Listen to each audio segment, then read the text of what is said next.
नमस्कार, मैं हूं संजय शर्मा। आप देख रहे हैं 4 पीएम न्यूज़ नेटवर्क। संडे का दिन और मुझे पता है आपका राजीव जी का बेसब्री से आप इंतज़ार करते हैं कि राजीव जी आएँगे और कुछ भविष्यवाणियाँ करेंगे। हर बार की तरह मैं फिर घोषणा कर दूँ कि अगर आपका ज्योतिष में इंटरेस्ट है, तो ये प्रोग्राम देखिए। ज्योतिष में रुचि ना हो तो बिल्कुल मत देखिए। मेरी ज्योतिष में रुचि है, इसलिए मैं राजीव जी के साथ ये कार्यक्रम करता हूँ। राजीव जी की कुछ भविष्यवाणियाँ गलत हुई हैं और बहुत सारी सही हुई हैं। पिछले दिनों में जो वो कह रहे हैं, वो लगातार लगभग सच होता चला जा रहा है। अदालतों के मामले में केजरीवाल की पार्टी के बारे में जो कह रहे हैं, वो शब्दशः सही हो रहा है। अंतर्राष्ट्रीय स्तर पर भारत की बदनामी को लेकर जो उन्होंने कहा, वो सही हो रहा है। तो मैं फिर गुजारिश करूँगा कि आपको ज्योतिष में इंटरेस्ट हो, तो ज़रूर देखिएगा। अपने अपने आत्म विवेक से पूछ कर देखिएगा। और आगे बढ़ने से पहले रिक्वेस्ट कि मेरे साथ आप लोग हैं, तो चैनल आज बहुत तरक्की कर रहा है। पिछले 28 दिनों में 23 करोड़ से ज़्यादा व्यू, यानी भारतीय जनता पार्टी को जितना वोट पूरे देश में मिला, उससे ज़्यादा व्यू तो केवल 28 दिनों में हमारे पास में आ गए। हम भारत में नंबर 1 पे हैं पॉलिटिकल कमेंटेटर में, सबसे ज़्यादा व्यू हैं। ये केवल आपका प्यार है कि हर 5 दिन में 1 लाख सब्सक्राइबर बढ़ रहे हैं, 4 दिन में 1 लाख सब्सक्राइबर बढ़ रहे हैं। ये आपके प्यार के बिना संभव नहीं है। यही प्यार बनाए रखिएगा। चैनल को कहिएगा दोस्तों को सब्सक्राइब करें, चैनल को जॉइन करें। बहुत खराब वक़्त है। एक चैनल को केवल एक भारत सरकार के लेटर पे बंद कर दिया यूट्यूब ने। पता नहीं कब तक हमारा आपका साथ बना रहे, लेकिन जब तक है, तब तक हम इसी तरह डंके की चोट पर बोलते रहेंगे, सच बोलते रहेंगे। फिर रिक्वेस्ट, चैनल को ज्वाइन करिए, सब्सक्राइब करिए। चलते हैं राजीव जी के पास। बहुत बड़े-बड़े घोटाले किए हैं। ये हिंदू नववर्ष शुरू हो रहा है और उन्होंने बताया है कि हिंदू नववर्ष की जो जन्म पत्री बनी है, वो सत्ता के लिए कितना खतरनाक है, किस तरह सत्ता की विदाई दिखाई दे रही है इस काल में, इस योग में। पूरा इंटरव्यू सुनिएगा, बहुत मजा आएगा और फिर मुझसे बताइएगा कैसा लगा। चलते हैं राजीव जी के पास। राजीव जी, स्वागत है आपका 4 पीएम न्यूज़ नेटवर्क में। आपकी तो बिल्कुल धाक पूरी दुनिया में जमती चली जा रही है। आपने कहा कि केजरीवाल की पार्टी की बल्ले-बल्ले होगी और मैं देख रहा हूँ, जो केजरीवाल काम सालों में नहीं कर पाते, वो भारतीय जनता पार्टी घर बैठे दे रही है। इतनी हुँ। ज़्यादा सहानुभूति बढ़ गई कि कोई सोच नहीं सकता था। संजय सिंह को ज़मानत पे रिहा कर दिया गया, मतलब सारे सारी चीज़ों की हवा निकल गई और संजय सिंह के स्वागत में जो भीड़ उमड़ी है, उसने तो निश्चित रूप से तापमान बढ़ा दिया। तो आप बधाई के पात्र हैं कि इस तरह की आपकी भविष्यवाणियाँ सही हुई। अब वो अप्रैल आ गया और हिंदू कहते हैं कि हिंदुओं का साल, मतलब मैं उस परंपरा का नहीं हूँ। मैं तो अपना नया साल 1 जनवरी को ही मनाता हूँ, लेकिन जो बहुत सारे हिंदू समुदाय के लोग हैं, वो मानते हैं कि हमारा नया साल अप्रैल में होता है। खास तौर से वो रिजिड भी होते हैं, भाई आप 1 जनवरी को मत मनाइए, अप्रैल में मनाइए। खैर, ये अलग-अलग विचारधारा है, पूरी दुनिया 1 जनवरी को मनाती है, लेकिन जो हिंदू परंपरा का नया साल होता है, वो शुरू हो रहा है अब। तो क्या ये जो हिंदू काल का ग्रह शुरू हो रहा है, इसमें इसकी दृष्टि से भी हम देख सकते हैं जनप्रति इंडिया गठबंधन और एनडीए गठबंधन की, ये साल क्या होता है? ज़रा इसके बारे में थोड़ा विस्तार से बताइए। हाँ, देखिए संजय जी, हमने एक बार आपको एक कोट बताया था, बृहस्पति संहिता का है, ग्रहों के अधीन ही ये संपूर्ण संसार है, ग्रहों के अधीन ही सभी श्रेष्ठ मनुष्य होते हैं, काल का ज्ञान भी ग्रहों के अधीन है और ग्रह ही कर्मों के फल को देने वाले होते हैं। तो ये आपको बताऊँ कि जो हमारे वैसे जो चंद्र वर्ष होते हैं, वो चैत्र मास से शुरू होते हैं। जो अभी चैत्र मास आएगा, चैत्र मास का कृष्ण पक्ष चल रहा है, शुक्ल पक्ष की प्रतिपदा से नया संवत्सर शुरू होता है। तो ये हॉरोस्कोप बनती है और एक सेकंड राजीव जी, मैं थोड़ा-सा ये आपसे अनुरोध करूँगा। बहुत सारे दर्शक जानते नहीं होंगे कि चैत्र कब आता है, शुक्ल कब आता है, तो महीने के हिसाब से भी बता दीजिएगा। बहुत बिल्कुल लेट हमारे यहाँ तो बहुत बड़े उद्योगपति और नेताओं से लेके और रिक्शे चलाने वाले गरीब लोग, सब तबके के लोग देखते हैं। तो थोड़ा हाँ, विस्तार से बताइए, चैत्र कब आता है, शुक्ल कब आता है? महीने से थोड़ा इन लोगों को आइडिया लग जाएगा। देखिए ऐसा है ना कि हमारा चैत्र मास जो है अमूमन जो है मार्च के महीने से, मिड मार्च से शुरू हो जाता है और जो हिंदू वर्ष के जो हिंदुओं के 12 महीने कहे गए, 12 ही महीने होते हैं। आपके अंग्रेजी महीने तो जनवरी फरवरी हो गए। तो पहला सीक्वेंस जो शुरू होता है चैत्र से शुरू होता है, उसके बाद वैशाख आता है, उसके बाद ज्येष्ठा आता है, उसके बाद आषाढ़ आता है, उसके बाद श्रावण आता है, उसके बाद भाद्रपद आता है और उसके बाद आश्विन आता है, उसके बाद कार्तिक आता है 8वां महीना, 9वां महीना मार्गशीर्ष का होता है, 10वां महीना पौष का होता है, पुष्य नक्षत्र से बना। ये सब नक्षत्रों के नाम है। हमारे हिंदुओं में जो महीनों चंद्रमास जो होते हैं, जिनके ऊपर हमारे उत्सव और तिथियां निर्धारित होती हैं, हमारे शादी ब्याह भी जितने भी आयोजन होते हैं हिंदू संस्कारों के, सब इन्हीं चंद्रमास पे ही होते हैं, क्योंकि चंद्रमा को हमारा माइंड का कारक माना गया है और सेलिब्रेशन का कारक माना गया, उत्साह का कारक माना गया है। इसलिए हिंदुओं में चंद्र को प्रधानता ज्यादा दी गई है, मन को प्रधानता दी गई है। तो 9वां महीना मार्गशीर्ष का हो गया, 10वां महीना पौष का। पौष मतलब ये शब्द आया पुष्य नक्षत्र से। और 11वां महीना माघ हो गया, माघ मास कहते हैं। और 12वां महीना फागुन। तो होली के बाद फागुन खत्म हो जाता है, उसके बाद से चैत्र कृष्ण पक्ष शुरू होता है। अब जब चैत्र कृष्ण पक्ष शुरू होता है तो चैत्र शुक्ल, हमारे यहाँ शुक्ल पक्ष को बिगनिंग माना गया, जो है क्या नाम है उसकी मास की, जो है सोलर मास के लिए। तो चैत्र सोलर मास के लिए, मैं चंद्रमास की बात अभी कर रहा था, सोलर मास पे आ जाता हूँ। तो हमारे हिंदू शब्द तो बेसिकली गलत है संजय जी, क्योंकि हिंदू शब्द अपने आप में ही अरबी लोगों ने दिया था। तो वो हमारे यहाँ सनातन धर्म करेक्ट वर्ड है, या वैदिक धर्म करेक्ट वर्ड है। वैदिक सनातन का एक सेकंड, जो ये लड़ाई चलती है कि बार बार हिंदू कोई धर्म नहीं होता, सनातन धर्म होता है, ये लड़ाई सही है? मतलब हिंदू कोई शब्द सही है, क्योंकि हिंदू वर्ष नहीं था एक्चुअली। हम लोग सिंधु घाटी के इस तरफ रहने वाले हैं। तो अरब लोग सा शब्द नहीं बोल पाते, तो वो हा बोलते थे। वो सिंधु से बिगड़ के हिंदू हो गया, तो हम लोगों को हिंदू कहने लगे। और आपको पता है ना, हाँ, और आपको पता है इंडिया शब्द भी इंडस घाटी से, अंग्रेजी में सिंधु घाटी को कहते हैं इंडस घाटी, इंडस वैली। तो इंडिया शब्द भी अंग्रेजों ने जो है इसी से निकाला था, इंडस वैली से। तो सही सनातन का अर्थ होता है प्राचीन, लेकिन ये धर्म वैदिक है। तो वैदिक धर्म इसलिए है कि ये मैं एक, अब ये वर्ष कहां से शुरू होता है कि जिस समय चैत्र मास की प्रतिपदा शुरू होगी, उसी समय से आपका एक कुंडली बनती है। वो कुंडली पूरे साल का फलादेश बता देती है। आपने जो भी प्रश्न किया था, हाँ, पूरे साल का। और क्यों उसका महत्व बताता हूं, क्योंकि आपने अच्छा किया ये क्वेश्चन मेरे से पूछ करके। एक दर्शकों की बहुत सारी जिज्ञासाएं होंगी आज। इस पे हम लोग राजनीति बात तो करते रह लेंगे, एक थोड़ा सा 5-6 मिनट का ये डिस्कशन जरूरी है कि दर्शकों की बहुत सारी जिज्ञासाएं इससे दूर होंगी। तो ये 8 अप्रैल 2024 को रात्रि को 11:51 पे ये समय शुरू होगा। 8 अप्रैल को? हाँ, 8 अप्रैल को। ठीक है। अच्छा, एक और चीज है कि हमारे यहाँ ये इसका राजा मंगल है और मंत्री शनि है। इनका क्या महत्व है ये मैं बताता हूँ। तो हमारे हिंदू धर्म में जो तिथि है वो उदय तिथि मानी जाती है, मतलब सनराइज के टाइम में जो तिथि मिलेगी उसको हमारे यहाँ उत्सव के लिए माना जाता है। तो अब आप देखिए 8 अप्रैल को क्या दिन है? सोमवार। और उदय तिथि इसकी बनेगी, चैत्र प्रतिपदा बनेगी उदय तिथि, मतलब सनराइज, क्योंकि रात को 11 बजे शुरू हो रही है तो उदय तिथि नहीं मानी जाएगी। उदय तिथि अगले दिन पड़ेगी जब सूर्योदय के समय ये प्रतिपदा मिलेगी। तो इसीलिए जो सूर्योदय के समय जो तिथि होती है उसका स्वामी बनता इस साल का राजा। तो अगला दिन क्या बना? मंगलवार है ना, 9 तारीख को। तो मंगल का स्वामी मंगल को माना गया, इसीलिए इस वर्ष का जो स्वामी है वो मंगल है। और इसका विचित्र नाम है, काल नाम है इसका। अच्छा, इसके बाद में एक अगला, इसका मंत्री कैसे निर्धारित होता है? इसका मंत्री निर्धारित होता है जब सूर्य मेष राशि में जाएगा। सूर्य अभी मीन राशि में चल रहे हैं और 14 या 15 तारीख के आसपास हर महीने हम लोगों को पता है कि संक्रांति आती है। सूर्य जब अपनी राशि, सूर्य की राशि परिवर्तन को संक्रांति कहा गया है। तो सूर्य जब मेष राशि, मतलब सीक्वेंस में 12 राशि हमारी, 1 नंबर मेष राशि, 2 नंबर वृषभ राशि, 3 नंबर मिथुन राशि, 4 नंबर कर्क राशि, 5 नंबर सिंह राशि, 6 नंबर कन्या राशि, 7 नंबर तुला राशि, 8 नंबर वृश्चिक राशि, 9 नंबर धनु राशि, 10 नंबर मकर राशि, 11 नंबर कुंभ राशि और 12 नंबर मीन राशि। तो जब चक्का घूमेगा तो 1 से शुरुआत करेंगे हम। तो मेष राशि में सूर्य आएगा लगभग 14-15 मार्च को। तो उस समय जो दिन बनेगा उसका स्वामी बनता है हमारा मंत्री। तो इस बार वो मेष राशि में सूर्य प्रवेश करेगा शनिवार को, तो इसलिए इसका मंत्री बना शनि। अब दोनों ही बहुत ज्योतिष के अनुसार क्रूर ग्रह हैं। अच्छे मंगल और शनि। मंगल राजा हो गया और सेनापति शनि हो गया। दोनों बहादुर ग्रह है।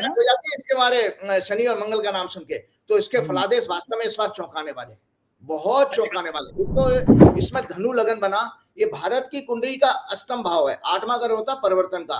इसके राजनीतिक क्या महत्व मैं बताता हूँ। 8वां घर, भाई हमारा शरीर जब हमारी आत्मा, मैं समझ गया। मैं बताता हूँ। अब मैं तो आपके साथ रह के आपका चेला हो गया, सीख गया मैं ज्योतिष। 8वां घर है परिवर्तन का, और ये जन्म राशि परिवर्तन की बनी। मंगल राजा है, शनि सेनापति है, इसका मतलब परिवर्तन का योग है, इसका मतलब राजनीति में परिवर्तन का योग है। सही परिवर्तन समझा? का योग। हो गया होशियार बिल्कुल, मैं। क्या अब बात है, मैं भी क्या बात है, कल बिल्कुल से ठीक मैं है। भी जन्म पत्री देखना शुरू कर दूंगा लोगों की। हाँ, ठीक है। अच्छा, हम्म। एक और चीज़ है, हमारे हिंदुओं में 4 प्रकार के नवरात्र होते हैं। एक चैत्र मास की प्रतिपदा से शुरू होता है नवरात्रि, और एक आश्विन मास में आते हैं जो श्राद्धों के खत्म होने के बाद, और 2 आषाढ़ और मघा नक्षत्र माघ मास में पड़ते हैं, वो गुप्त नवरात्रि का याद है, वो साधु संत मनाते हैं। गृहस्थ आदमी चैत्र मास के जो अभी शुरू हो रहे हैं, 9 तारीख से नवरात्रा है, पहला दिन नवरात्रि का है 9 तारीख को, और आश्विन मास के आपके सितंबर अक्टूबर में आते हैं। तो ये अच्छा, 4 ज्यादा बड़े वो क्यों माने जाते हैं? अक्टूबर वाले ज्यादा बड़े माने जाते हैं, उसमें दुर्गा नहीं नहीं, का ऐसा जन्म कुछ था। नहीं है, ये ज्यादा बड़े माने जाते हैं। आपको बता देता हूँ, इसमें भगवान राम का जन्म इसी में हुआ है, नवमी के अच्छा। दिन। हाँ, इस चैत्र मास की नवमी को भगवान राम का जन्म हुआ है, तो इसलिए इसका बड़ा महत्व है। इसमें इसीलिए कहा जाता है शक्ति के साथ साथ, शक्ति मतलब देवी, देवी के साथ साथ शक्तिधर, उस शक्ति को धारण करने वाला कौन है? पुरुष मनुष्य भगवान राम। तो इसलिए इसमें देवी की और भगवान राम की आराधना का बहुत अच्छा विधान है इन नवरात्रों में। तो देखिए, जो संवत्सर शुरू हुआ हमारे हिंदू वर्ष में, क्या कहा जाता है इस दिन का स्वामी, देखिए इस दिन ऐसी मान्यता है हमारे वेदों के अनुसार, आपको बता देता हूं, क्योंकि ये सब नारद पुराण में दिखा रहा हूं, ये सारा वर्णन संवत्सर का और तिथि नक्षत्र का, इनका सबका नारद पुराण में है। अच्छा, बताइए मुझे, ये मैंने इस पुराण के बारे में बहुत सुना है, मैंने पढ़ा नहीं है कभी भी। 2 बातें बताइए दर्शकों को, एक दो दर्शक ने मुझसे पूछा भी, ये नारद पुराण मिलेगा कहाँ, और दूसरा इस पे किस किस चीज का जिक्र है, नारद पुराण है क्या? भाई देखिए, नारद पुराण में आपकी एस्ट्रोनॉमी ज्यादा है। वैसे तो हमारे सारे देवी देवताओं की उत्पत्ति, सृष्टि की उत्पत्ति सारी इसी में मिलेगी। आज जो संवत्सर की बात मैं कर रहा हूँ, वो नारद पुराण और वामन पुराण में इसका बहुत उल्लेख है, विष्णु पुराण में भी है। तो जब तक आप इन को पढ़ेंगे नहीं, और ये गीता प्रेस के से सर मोस्ट ऑथेंटिक अगर कोई आपको पुस्तक मिलेगी तो गीता प्रेस से। तो इन पुराण, और 18 पुराण है, जो वेद व्यास जी ने लिखे थे द्वापर में, मतलब क्या नाम है, कलयुग में, द्वापर युग में वेद व्यास जी ने लिखे थे, ईशा से पहले लगभग 4 वेद 18 पुराण। 18 प्राण, ठीक है। आपने और पढ़े 11 हैं सारे? आपने सब पढ़े हैं? मैं काफी हद तक पढ़ा हूँ, काफी हद तक पढ़ा हूँ, मैंने 15-16 वेद साल से वेद पढ़ी हूँ। वेद चारों पढ़े होंगे आपने? वेद अध्ययन भी मैंने किया है, हाँ, किया है। अच्छा, बहुत बहुत मुश्किल होता है ये। तो जी सुनिए, जी। तो अब आप इसमें ये कि इसी पुराण में ये कहा गया है कि इस दिन जो है हमारे यहाँ जो अलग अलग संप्रदाय के लोग, और मजे की बात है, ये भारतवर्ष में नहीं, अरब देशों में हिजरी संवत्सर के नाम से जाना जाता है। अच्छा। और हाँ, हिजरी संवत्सर, और हिजरी का मतलब ये कहा गया है, हिजरी, इसकी उत्पत्ति अरब देशों में हुई। हिजरी का अर्थ है संकट में देश का त्याग। पैगंबर मोहम्मद 15 जुलाई 622 ईस्वी को अपना वतन मक्का छोड़कर मदीना चले गए थे, इसीलिए इसे हिजरी संवत कहा जाता है। अच्छा। हिजरी संवत, हाँ, वो मुसलमान लोग हिजरी संवत मानते हैं। और बंगाल में बंगला संवत माना जाता है, और महाराष्ट्र में, गुजरात में गुड़ी पड़वा के नाम से माना, बड़ा महत्वपूर्ण दिन है पूरी पड़वा, हाँ, बहुत गुड़ी भयंकर पड़वा। त्योहार होता है, बहुत इसका बहुत अच्छा होता है। इसका महत्व ये है संजय जी कि हमारे इस पुराणों के अनुसार ये मान्यता है, जो इसमें पुराणों में वर्णन दिया है, कि ब्रह्मा जी ने इसी दिन सृष्टि की रचना की थी। अच्छा, ओके। हाँ, इसी दिन सृष्टि की रचना की थी, सारे लोगों की, 7 लोगों की रचना भी की थी। तो उत्पत्ति का, और आप देखिए, आप 1 जनवरी से साल जरूर मनाते हैं ना, तो 1 जनवरी वाले साल में सूर्य जो है उस समय धनु राशि में होते हैं, तो उस समय सूर्य, अब आप बताइए 1 से लेके 12 तक गिनती करो तो 9 नंबर तो बीच में आएगा, धनु मतलब 9 नंबर, तो वहां नया साल कहां से शुरू हो गया। और उस समय तो आप सर्दी में ठिठुर रहे होते, पी पा करके औंधे मुंह पड़े कहीं गिरे होते नाली फाली में, ये हालत होती है, सर्दी के मारे आदमी तो कंफर्ट। आप पंडित लोग पीने वालों को बड़ा कोसते हैं हर समय। मैं खुद पीता हूँ, इसलिए मुझे दिल पे लगती है, मतलब मुझे लगता है कि नहीं, ऐसी कोई बात नहीं है। मैं खाने को, वो शेर है ना, या तो मस्जिद में पीने दे खुदा, या वो जगह बता जहाँ पे खुद, या वो जगह बता जहाँ खुदा ना हो। तो मतलब हाँ, वो तो मैं खैर, वो खाने तो को, सब जगह है, खैर मजाक खुदा। मजाक कर रहा था, मजाक कर रहा था आपको मैं। सुनिए, तो इसमें जो है हम बात कर रहे थे कि इस बंगला संवत्सर शुरू होती है जो मेष में, जब शनि संक्रांति में सूर्य आता है, तो 1 नंबर 14-15 मार्च से आपकी, 14-15 अप्रैल से शुरू हो जाएगी आपकी बंगला संवत। और एक शक संवत है जो शालीवाहन नामक राजा ने शुरू किया था। अब संवत्सर का मतलब समझ रहे हैं आप? संवत्सर का मतलब ये हुआ कि ये संवत्सर में जो, इसको विक्रमी संवत भी कहा जाता है, जो हमारे 2021 है, इसका संख्या 2021 है। क्यों है? क्यों? लगभग आज से 2 ढाई हजार वर्ष पहले राजा विक्रमादित्य ने इसको पुनः शुरू किया था आपके सनातन धर्म, इसीलिए उनके नाम से ये विक्रमी संवत बन गया। और विक्रमी संवत में अगर आप जो है क्या नाम है, ईस्वी में 57 अगर घटा दे तो विक्रमी संवत बन जाता है। आपकी जैसे 2024 ईस्वी चल रही है ना, इसमें 57 वर्ष घटा दीजिए तो आपका वो संवत्सर बन जाएगा, क्या नाम है, विक्रमी संवत। तो इसका अर्थ ये है इसी दिन से। और आप एक और चीज है, प्रकृति भी इस चीज का संकेत देती है, दर्शक खुद जानते हो, पतझड़ होती है, नए पौधे नए पत्ते आना शुरू हो जाते हैं अपने आप ऑटोमेटिकली। आप देखिए कमाल की भगवान की सृष्टि की रचना है कि अपने आप से वो पुराने पत्ते झड़ रहे हैं, नए पत्ते आ रहे हैं, और एक अजीब सा धार्मिक माहौल है, वातावरण शुद्ध हो जाता है। तो इसका अर्थ है प्रकृति भी वो बताती है कि ये नया साल यहीं से शुरू हो रहा है, हमारी आपकी सोच से नहीं चलता है, वो तो प्रकृति का संकेत तो हमको मानना पड़ेगा। तो इस दिन हमारे यहाँ हिंदू धर्म में एक मान्यता है कि चूंकि सृष्टि के रचनाकर्ता कौन है, ब्रह्मा जी, तो ब्रह्मा जी की पूजा होती है, गणेश जी की पूजा होती है, घट स्थापना होती है, अब नवरात्रि में घट स्थापना। और ध्वजा, आपको पता है पहले के टाइम में हिंदू धर्म के लोग अपने अपने घरों पर ध्वजा बदलते थे। हिंदू धर्म के या अलग अलग धर्मों के मान्यता वाले लोग भी उसमें ध्वजा बदली जाती है। और अपने इष्ट देव का जो है इस दिन पूजन होता है। और इसके अलावा जितने आपके धार्मिक ग्रंथ है, जैसे 4 वेद, 18 पुराण, 11 उपनिषद और न्याय शास्त्र, आपने 6 फिलॉसफी पढ़ी थी, आपने फिलॉसफी पढ़ी है तो 6 फिलॉसफी में एक न्याय फिलॉसफी, इसमें न्याय शास्त्र का भी इस दिन जो है क्या नाम है, पूजा होती है। और जितने भी हमारे धार्मिक ग्रंथ हैं उनकी पूजा अर्चना होती है, लोग बकायदा उसको उत्सव की तरह से मनाते हैं। आप कभी गुजरात महाराष्ट्र में जाइए, उसको बहुत अच्छा सेलिब्रेशन के साथ मनाया जाता है।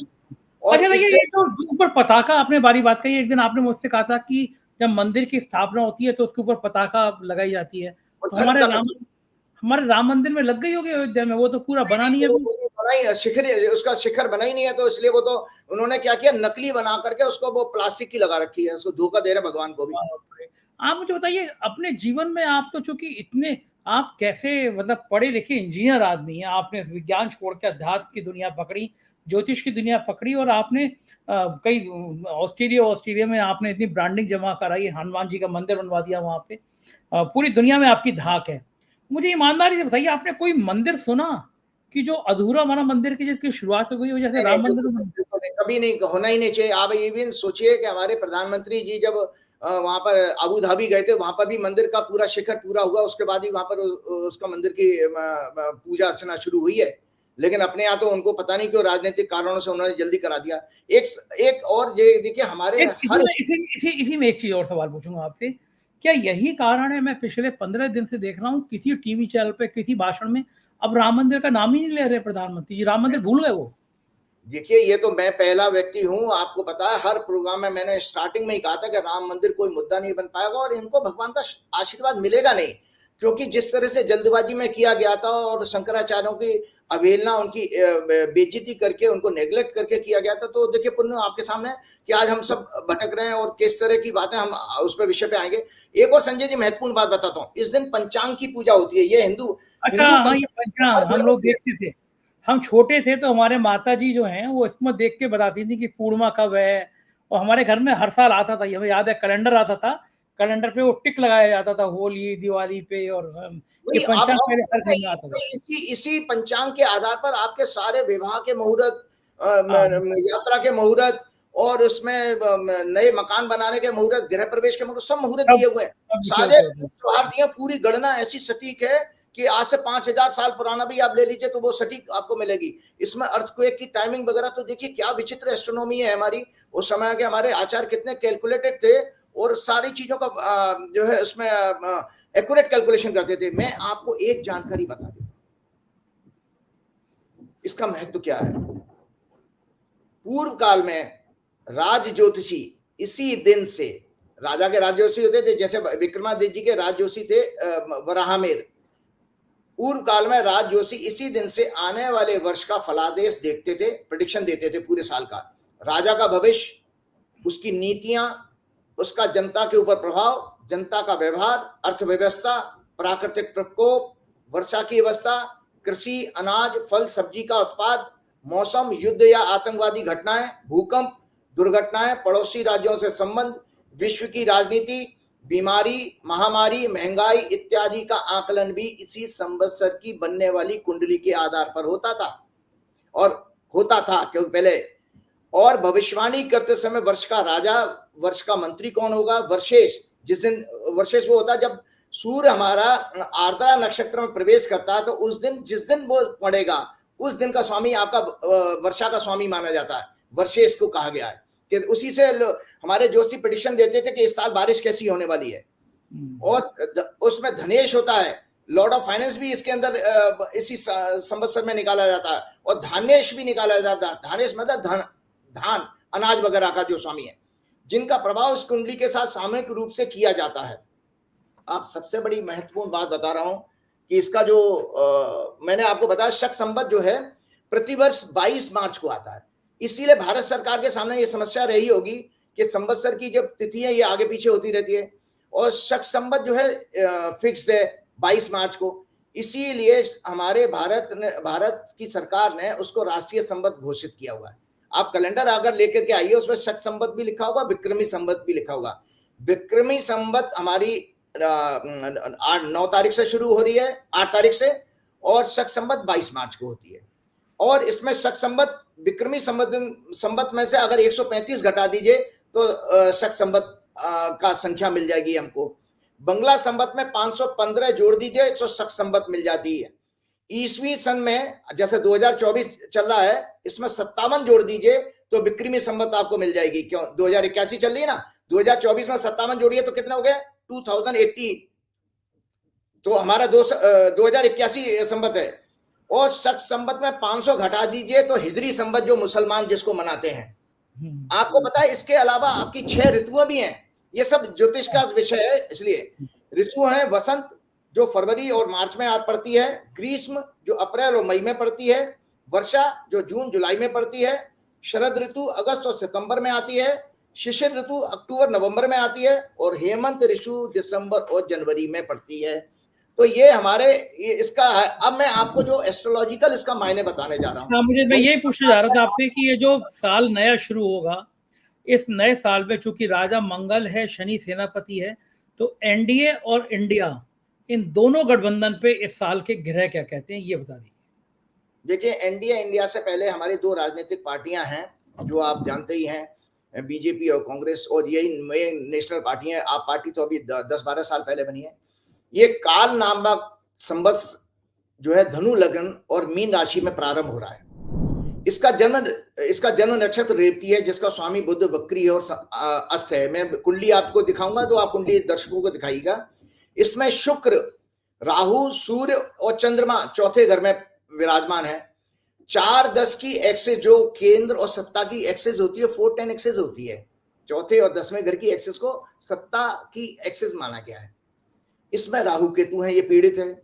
बुध और जुपिटर इसमें 5वें घर में शनि से पीड़ित हो रहे हैं।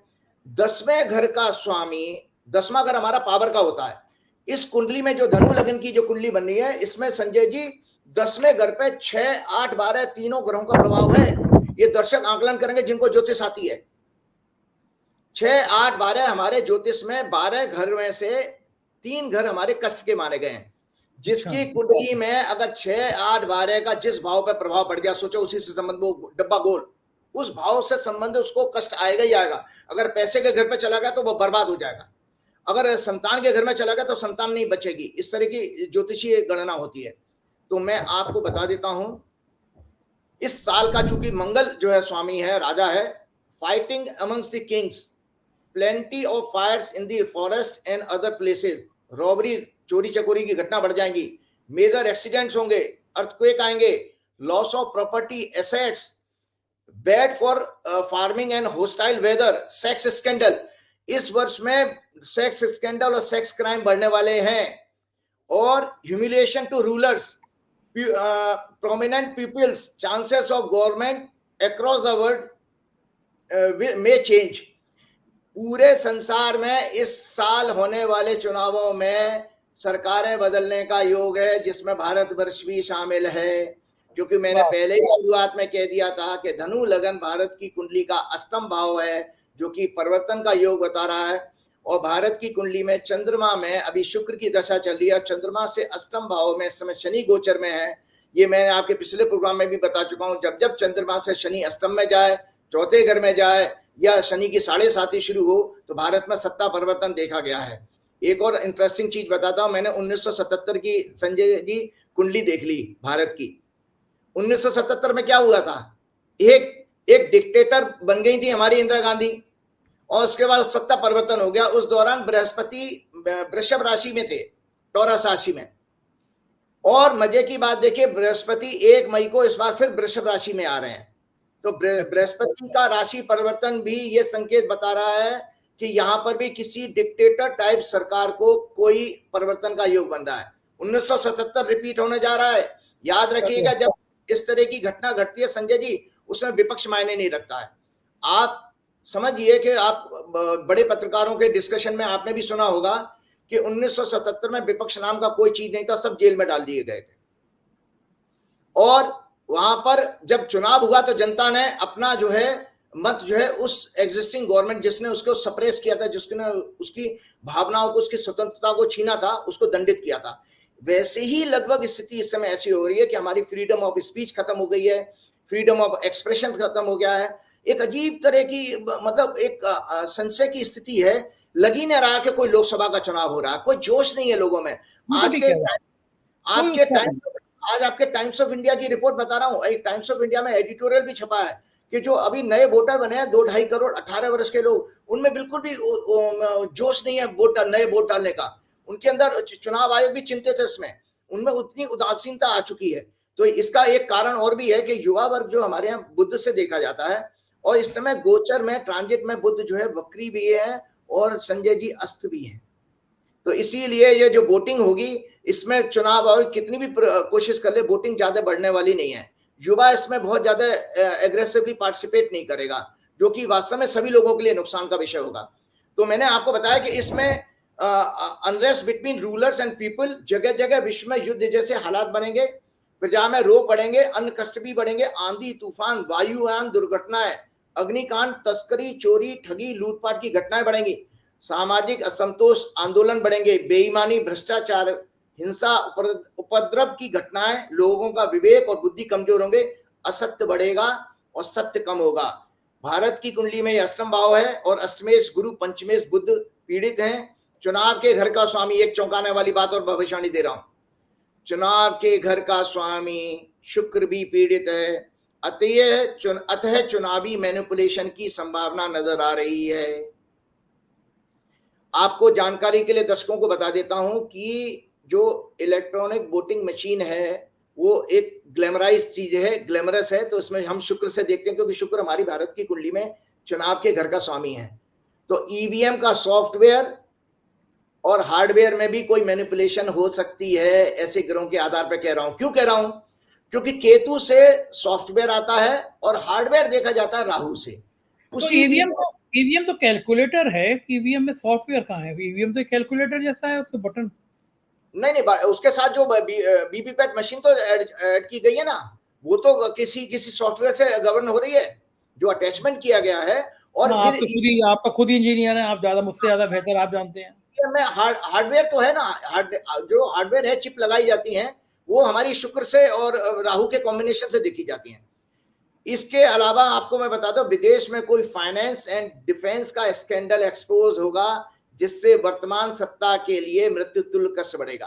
भारत के लिए भैया आप मत को, आपने पिछली बार कहा था और स्कैंडल आ गया था विदेश में, आपके कहने के तीसरे दिन हंगामा मच गया था, और आप फिर कह रहे हो कि विदेश में कोई फाइनेंस का और आर्मी का डिफेंस के डीलिंग, जैसे राफेल वगैरह का कोई, आपको पता है फ्रांस में वो केस चल रहा है। फ्रांस सरकार ने एक आरोप भी लगाया था, फ्रांस की कोर्ट ने आरोप लगाया था कि भारत सरकार उसमें मदद नहीं कर रही है। वो अभी भी केस पेंडिंग है, वहां चल रहा है केस राफेल के। आप कह रहे हैं उसमें मृत्यु तुल्य योग सरकार को, जी मृत्यु तुल्य योग। वही अगर वहां पे कोई खुलासा हो, मतलब सरकार का मृत्यु तुल्य मतलब सरकार की बैंड बज जाना। अभी भी आप देखिए, इलेक्टोरल बॉन्ड से लेकर के अभी भी आप, अच्छा, और चुनाव आयोग की भूमिका पर प्रश्न चिन्ह लगेगा। Level playing field and free and fair election के लिए आपको जानकारी के लिए बता दो, अभी भी देखिए खुलासे तो हुए हैं। अभी इंडियन एक्सप्रेस की, जो आप लोगों ने पॉलिटिकल प्रोग्राम भी किया, इंडियन एक्सप्रेस की रिपोर्ट में दिया था कि 2014 से 25 बड़े नेता जिनके ऊपर ईडी सीबीआई के केसेस चल रहे थे वो अपनी अपनी पार्टियां छोड़ के भाजपा में जुड़े हैं। तो ये भी तो एक बहुत बड़ा स्कैंडल है, क्योंकि इससे ये पता लग गया कि हमारे पीएम तो बहुत बढ़ चढ़कर हर चुनावी रैली में भ्रष्टाचार खत्म करने की बात करते हैं, लेकिन आपका आचरण तो उसके विपरीत है। आपने हर पार्टी के लोगों को जोड़ने की कोशिश की, तो अपनी विचारधारा और आरएसएस की विचारधारा भाजपा तो वो खत्म हो चुकी है जो अटल जी, अडवाणी जी और जोशी जी ने बनाई थी। ये तो कोई भाजपा कोई और ही है।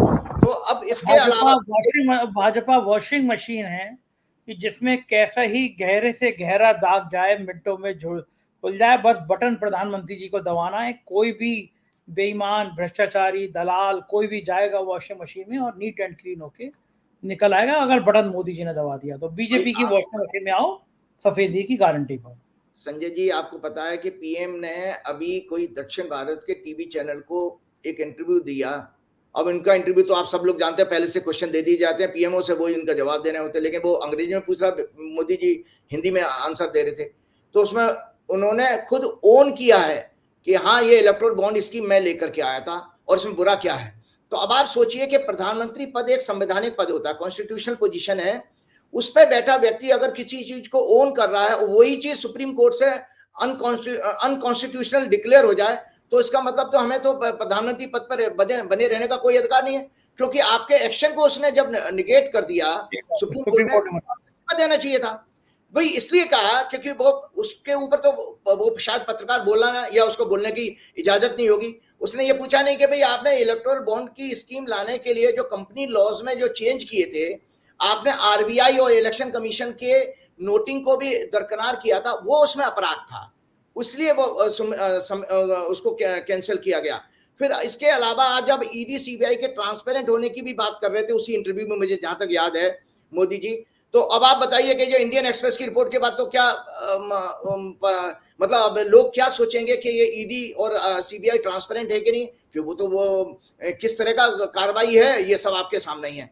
इसके अलावा आपको पता है कि मैंने एक और चीज कहा था, इंटरनेशनल ह्यूमिलेशन, इंटरनेशनल की बात करी थी ना, रहा था ना, वो बराबर निरंतर हो रहा है। एक तो वो एक अडानी की कोई क्या नाम जांच का एक अमेरिका में चल रहा है, उसके अलावा अमेरिकन राजदूत ने अभी भी पन्नून केस में फिर भारत के ऊपर कोई टिप्पणी करी है।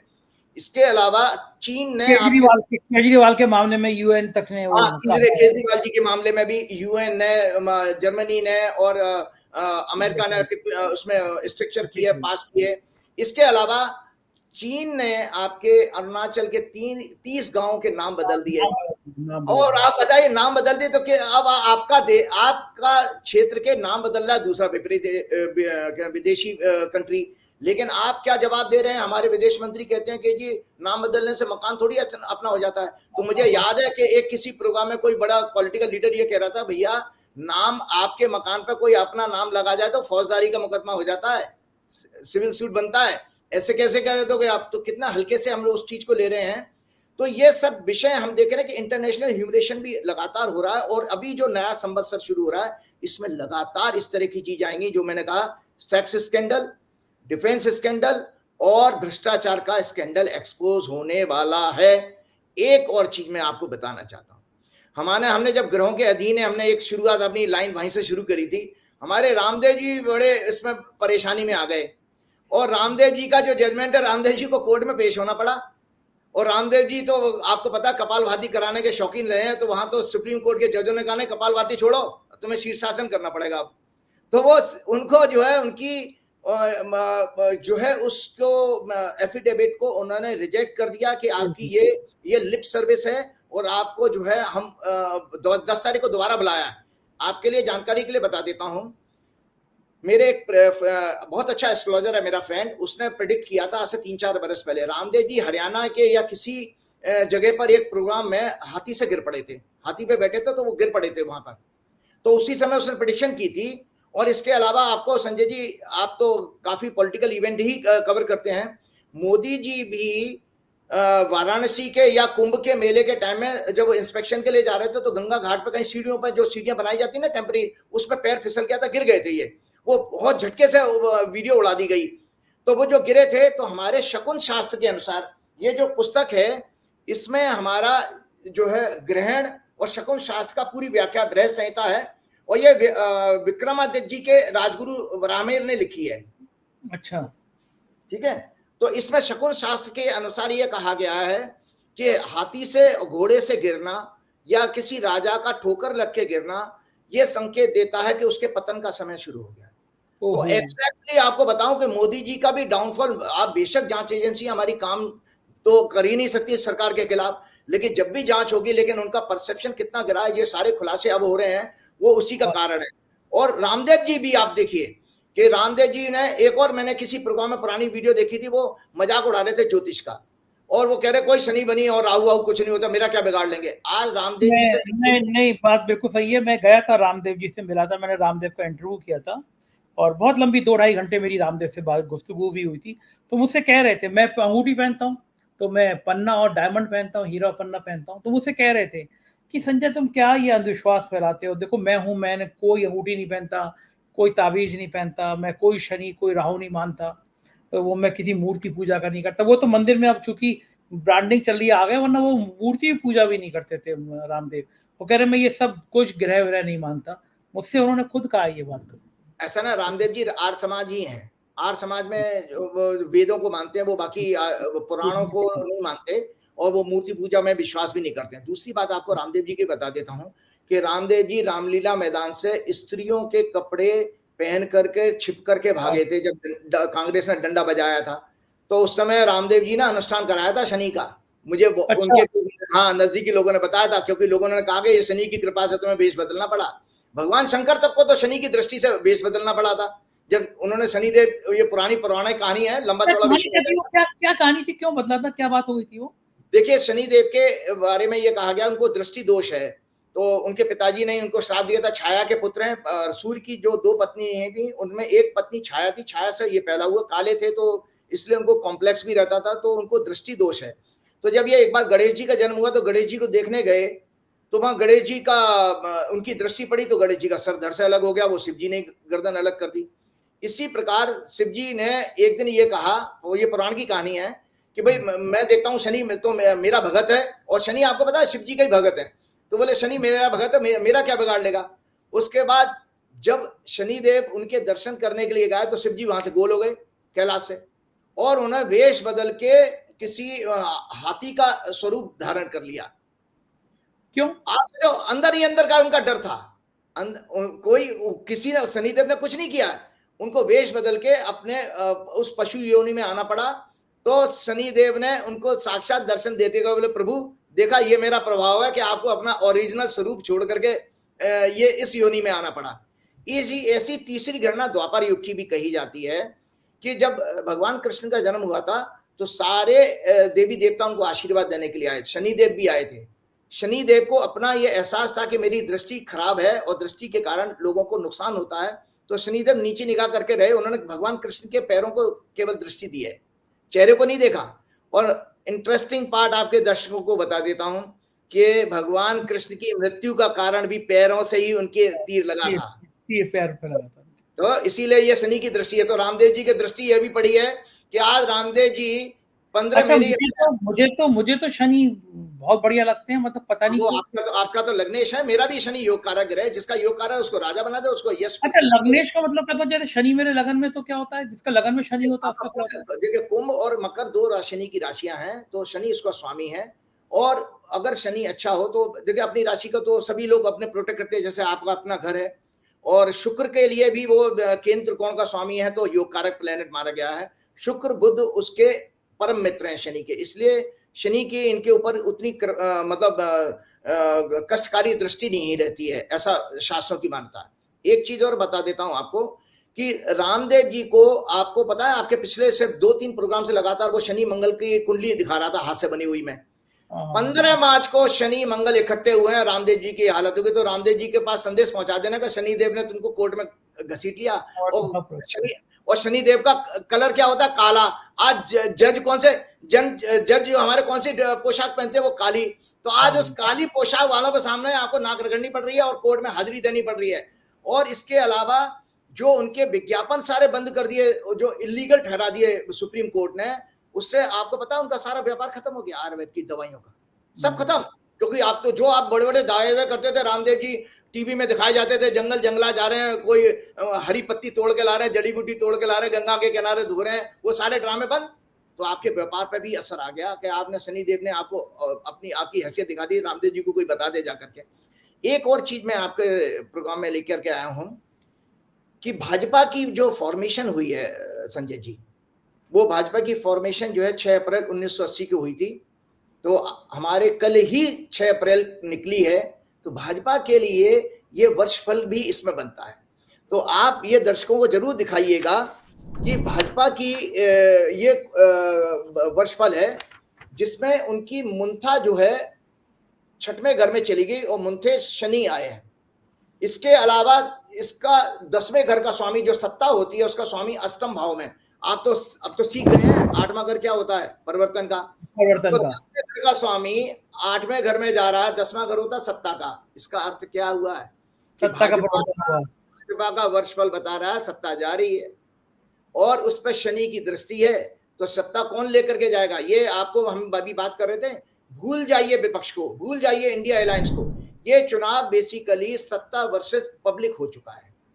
जो पब्लिक को, आपको मैं बताऊं, जब पब्लिक को जिस दिन ये एहसास हो जाएगा कि इस सत्ता के रहते हुए हमारी फ्रीडम ऑफ एक्सप्रेशन और फ्रीडम ऑफ जो है स्पीच कमजोर हुई है, हम स्वतंत्र रूप से अपनी सरकार को अपनी पॉलिसी के लिए बात नहीं कर सकते, बेरोजगारी बढ़ी है, नौकरी नहीं मांग सकते, वगैरह वगैरह जो मुद्दे हैं। एक इंटरेस्टिंग चीज तो मैं आपको ये बता रहा हूँ, आपने मुझसे कहा कि वो अभिव्यक्ति की आजादी, आप देखिए कल यूट्यूब ने मेल किया है, बोलता हिंदुस्तान एक चैनल है, यूट्यूब का मेल आया कि भारत सरकार ने कहा है कि आपकी जो कंटेंट है वो ठीक नहीं है, इसलिए हम आपका चैनल बंद करते हैं, ब्लॉक करते हैं, और भारत सरकार का जो पत्र है वो कॉन्फिडेंशियल है, इसलिए बता नहीं सकते कि क्या लिखा है उसमें।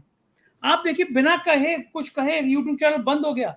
अब अगर तुम्हारी 400 पार आ रही है तो डरे क्यों? यूट्यूब को बंद क्यों कराना चाह रहे हो? गोदी मीडिया के चैनल तो खरीद ही लिया तुमने। अगर यूट्यूबर कुछ बोल रहे हैं, हो सकता है राजीव जी मेरी ही आपकी आखिरी बात हो, हमारे भी चैनल को बंद कराने की, या और लोग वो चैनल को जो बातें तकलीफ दे रही हैं वो बंद क्यों? हमारा नाम, चूंकि देश में सबसे ज्यादा व्यूअरशिप हमारी है, पिछले 28 दिनों में 23 करोड़ से ज्यादा व्यू देख चुके, यानी पूरे बीजेपी को देश भर में जितना वोट मिला है उससे ज्यादा व्यू तो हमारे 28 दिन में आ गए हमारे चैनल पे। तो ये बात भी अखरेगी सत्ताधारी को। तो लेकिन ये डेमोक्रेसी का तो खत्म है कि आप यूट्यूब को देखोगे इनका चैनल बंद है, यूट्यूब भी प्रेशर में वो बंद कर देगा आपका। तो डेमोक्रेसी कहाँ बच रही है देश में? खत्म ही हो रही है। एक अभी किसी यूट्यूबर ने बहुत अच्छा प्रोग्राम तानाशाह हेडलाइन करके बनाया था, डेमोक्रेसी में भारत जो है नीचे की पायदान से जस्ट एक स्टेप ऊपर है। मतलब यहाँ पर चुनाव हो रहे हैं लेकिन बाकी आपके डेमोक्रेटिक इंस्टीट्यूशन खत्म हो चुके हैं। ये विश्व भी में इस चीज को मानने लगा है। अभी पिछले दिनों को एक रिपोर्ट आई थी हैप्पीनेस इंडेक्स की, पाकिस्तान से भी नीचे थे हम। हाँ, तो मैं आपको बता रहा हूँ, हैप्पीनेस इंडेक्स में भारत की जो रैंक है 126 मिली है, जो कि चीन, पाकिस्तान, नेपाल और बांग्लादेश से भी गई गुजरी है। चीन, पाकिस्तान, बांग्लादेश से भी गई गुजरी है। अब हैप्पीनेस रैंकिंग का दर्शकों की नॉलेज के लिए बताते तो क्या बेस होता है इनका, कि किस रूप में वो हैप्पीनेस इंडेक्स डिसाइड करते हैं। Happiness ranking is based on individuals of life satisfaction as well as GDP per capita income. GDP per capita income Bharatvarsh में बहुत कम है, नीचे पायदान से है।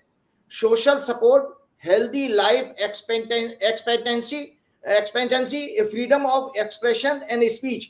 तो इसमें हैप्पीनेस इंडेक्स में जोड़ा गया है कि अगर आपकी कंट्री में फ्रीडम ऑफ स्पीच और फ्रीडम ऑफ एक्सप्रेशन नहीं है तो वो इसका मतलब आप खुश नहीं हो, क्योंकि प्रजातंत्र का मतलब क्या है।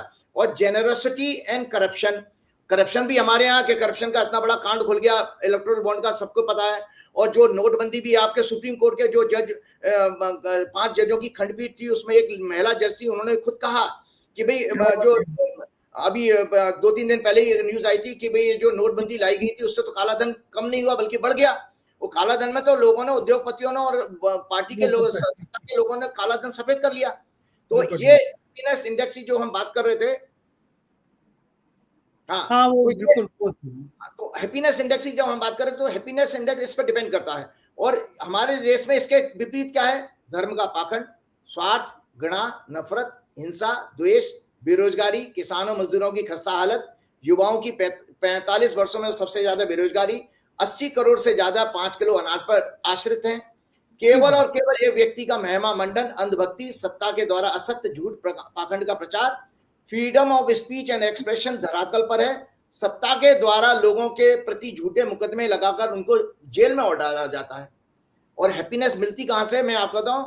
देखिए, तो ये चीजें, अब मैं आ जाता हूं इसके बाद पे जो आपकी वार्षिक फल की जो बात कर रहा है, उसके बाद हम प्रोग्राम आपका समाप्ति की तरफ लेकर। पता नहीं चला 45 मिनट होगा, पता नहीं चला आपसे बात करते। हाँ, देखिए, इसमें भाजपा की स्थापना हुई, इसका मिथुन लग्न है, वृश्चिक राशि है, चंद्रमा नीच का होकर झगड़े मैनिपुलेशन के 6वें घाव में बकरी मंगल और राहु केतु से पीड़ित है। वर्तमान वर्षफल भाजपा का 24-25 का 6 अप्रैल 2024 को सायं 6:31 पर शुरू हो रहा है, हो गया है। इसमें भाजपा के जन्म कुंडली का चौथा घर यानी सिंहासन का भाव उदय हो रहा है।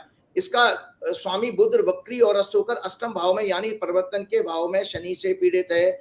इसलिए वर्षफल भी संकेत दे रहा है कि इस भाजपा को सत्ता नहीं मिलने जा रही है। सप्तमेश और चतुर्थेश गुरु भी अष्टम भाव में पीड़ित है। अतः भाजपा की प्रतिष्ठा निरंतर निम्न स्तर पर, लो लेवल पर भ्रष्टाचार और अन्य अनैतिक राजनीतिक पॉलिसी एक्शन के कारण गिरेगी। 49 वर्ष के स्वामी शनि 6वें भाव में, जो इनके लिए भविष्य में कानूनी लिटिगेशन और उनके महत्वपूर्ण नेताओं के गंभीर बीमारियों और अशुभ समाचार का योग बना रहे हैं। इस वर्ष पार्टी के बिखरने और टूटने का सहयोगियों के साथ झगड़े होने का भी योग है। आपको बताएं, महत्वपूर्ण नेताओं की बीमारी हारी का योग है। अभी 2-1 दिन पहले ही सुशील मोदी जैसे बड़े पत्रकार, बड़े नेता ने, उन्होंने कहा कि उनको कैंसर डायग्नोज हो गया है और उन्होंने प्रचार से मना कर दिया, उनका एडवांस स्टेज में है कैंसर।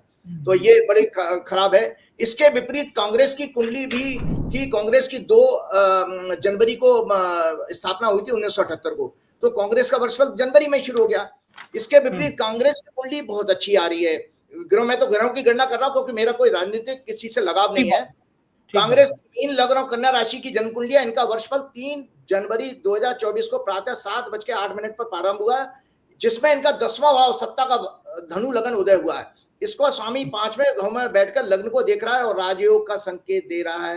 मतलब कांग्रेस की कुंडली में राजयोग आ रहा है और भाजपा की कुंडली में सत्ता परिवर्तन।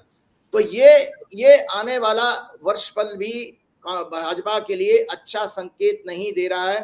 जाते जाते एक मैं बहुत अच्छी एक आर्टिकल आया था, दर्शकों के साथ चंद लाइनें शेयर करूंगा जो हेल्थ के ऊपर है। और जाने अनजाने में आप देखिए, मैं पिछले 5-6 प्रोग्राम से आपके प्राण प्राण प्राण के ऊपर बात करता रहा, तो उसमें उन्होंने बताया कि जो इमोशनल टर्मोइल है उससे कैसे बचा जाए।